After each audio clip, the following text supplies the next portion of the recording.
Who knows when this is going to come out, but it's the last day of September. And while we're waiting for things to dry on the Jagdpanther, and I'm looking for the right kind of bits to repair the Heinkel, I've been rummaging through boxes, and I kind of discovered a box that I knew was there really, and I had to get round to dealing with. And so let's have a look in it, because it's got some bits.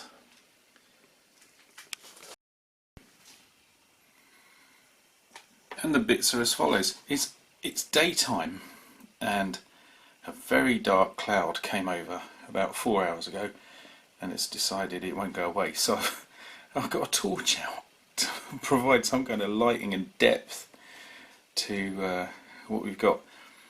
This is, oh for goodness sake, I've forgotten the name of it the minute I switched the camera on.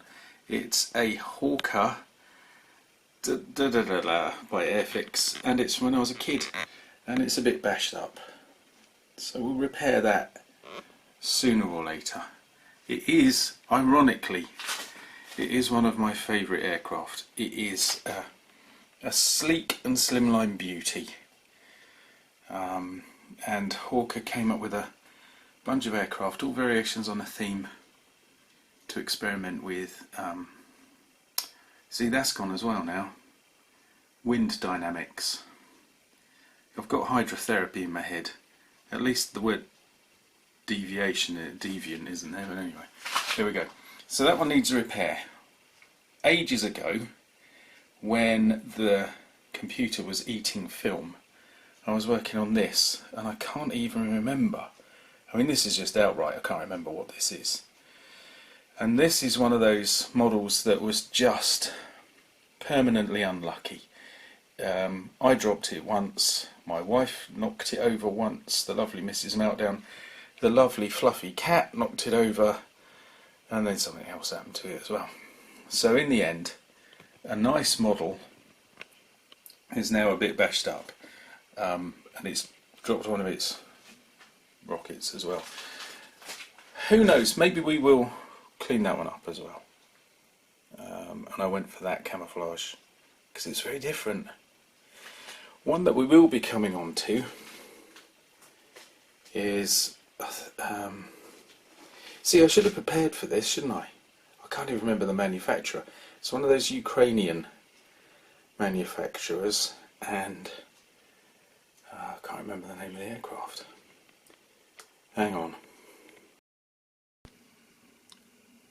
Memory's a funny thing, isn't it? I was talking to my parents just today, and they were talking about how when they were kids they'd run home to listen to a certain program on the radio. All the kids would run home to listen to it, and we couldn't remember what it was called, and I knew what they were talking about. It was a detective, and we said alright, we carried on with the call, put the phone down, and simultaneously we both remembered it. And I rang them up just as they were going to pick up their phone and ring me up. And I said, it's such and such. And right now I've gone completely blank on what it was called. Oh, heavens above. Hang on. So I turned the camera off to restart the memory bank, and that's the Hawker Demon. The minute I turned it off, I knew.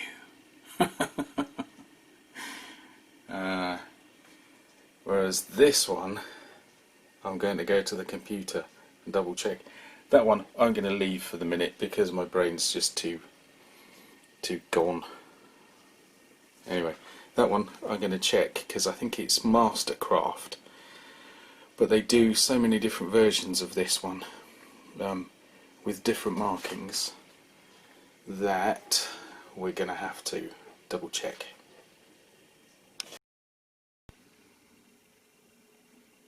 And there we are, direct from the computer screen.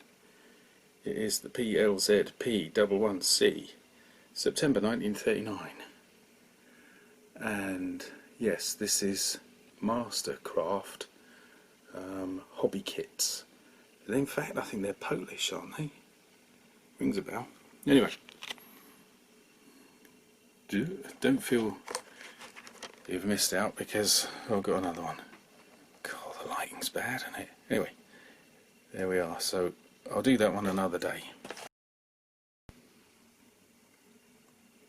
Well, there we go. Happened again. It was called Dick Barton, and it had a great theme tune. Look it up. So yeah, memory.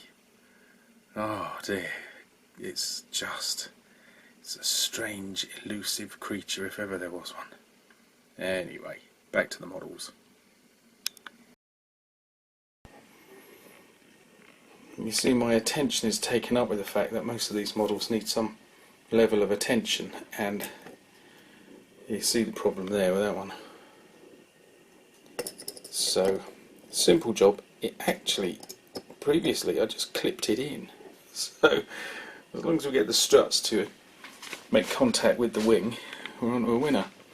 Meanwhile, over here, Panzer III. This is, oh hello, the cat's arrived. This is an ESCI model that I made when I was a kid, and it survived, but it started to come apart. There you go, as they do when the glue gets tragic. I did make a Churchill, not my favourite tank. Lindy Beige's favourite tank. If you don't know him, look him up. He's a very intelligent fellow. But just, what were the British thinking that late in the day? Coming up with basically an improved First World War tank. I'm going to have to deal with a cat. Oh, what a shambles this is turning out to be. Never work with children and animals. Just one cat's enough, isn't it?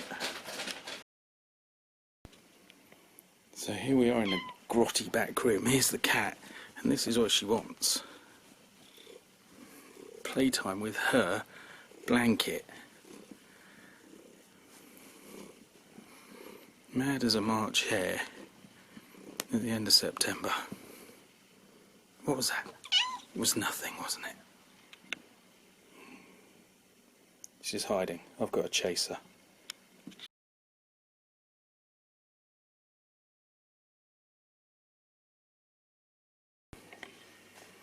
All the same, good or bad tank, the model, its Airfix, is very good, particularly for its age, and do you know what? I've not got the shots of me making it, and this is all we have, the finished product, and out of all the models this is one of the ones that came out the best. Oh dear, you know, all the bits went on, they all went on okay. I remember making this a couple of times as a kid to go with me little soldiers, and oh, the wheels were all over the show, glue everywhere. I was dreading making this, and even the I don't want to get into tank technology, but the side panels of the model, the way they are constructed and put together, they were all wonky and everything on the ones made as a kid, but that came out okay. Next we have another tank that I'm not a fan of, the ubiquitous Sherman. If ever there was a Tommy Cooker, this is it. It's not very graceful. It's not really a great tank. Mass production is what made it so useful. I know my tracks are wonky. And here it is, done up for the desert. I had some markings, and then for some reason I just couldn't find them. It's not my best camouflage attempt, but let's get away from the brighter light. But you know, that'll do. Did they use this kind of camouflage in Italy? There is your basic fundamental Sherman. And one of these days I'll make a 1/35 one. I like the Firefly. How is it that the British could take an American tank and upgun it with a very powerful gun, but not do that with their own. It's a crazy world. Over to the British. The Matilda, an Airfix Matilda, very good model. Sadly there's a fuel tank at the back fell off. But there it is. I do have most of these shots of this being made, but because it's such a small model, I got up too close really, and what is fairly subtle weathering in real life, when it's blown up on the screen, looks like it's been done with a house painter's brush.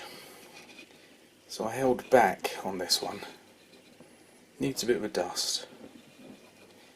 And there is the funny old Matilda. Yeah, not a lot can be said about the Matilda really, is there? Strange, but this is a great model, and like the Churchill, it was a bit of a leap forward for Airfix tank models, because the Panther and the Tiger were not great models. What are you doing, cat? Whereas she's just come in, so she can't want out. Whereas these two, and the Sherman wasn't a great model really, was it? Whereas these two, lots of detail, sturdy, feel like you've bought something. So that's them. Now I'll just see if the cat does one out. This is getting ridiculous. And then the Matchbox Comet, which is another survivor from my childhood, I believe. And I don't remember making it recently. And it was a great model, and it had a brilliant little base of it climbing out of a great muddy shell hole, and with a kind of broken, burnt out tree next to it and so on. And this looks like it's got the wrong gun, if I'm not mistaken. So this must be from my childhood, because I've repaired the gun. How about that? What a funny kid. So there it is. The real thing had a fairly good gun, and I end up having to put a little one on because it's obviously broken during play at some point. But it's a good tank. I quite like the Comet. And it was a really good model. If you can get your hands on the Matchbox version, do it. And finally, the Airfix Cromwell, which is one I made when the camera was not the camera, the computer was unhappy, and there it is with the sort of bulldozer blades as well. And I do like this tank too. Neither of the two are in any way perfect. I mean, when you consider this is around the time of D-Day, the T-34 and the Panther are out, and we're still building flat surfaced, boxy, stepped things like this. But anyway, they look the business, don't they? They look like tanks. They look like they're going to do a job. So there they are. So some repair to do, a little bit of research to do on that jet, and circumstances permitting, we'll pick up on these and see where we can go with them. Now, I'm going to have to deal with a cat. Good and proper.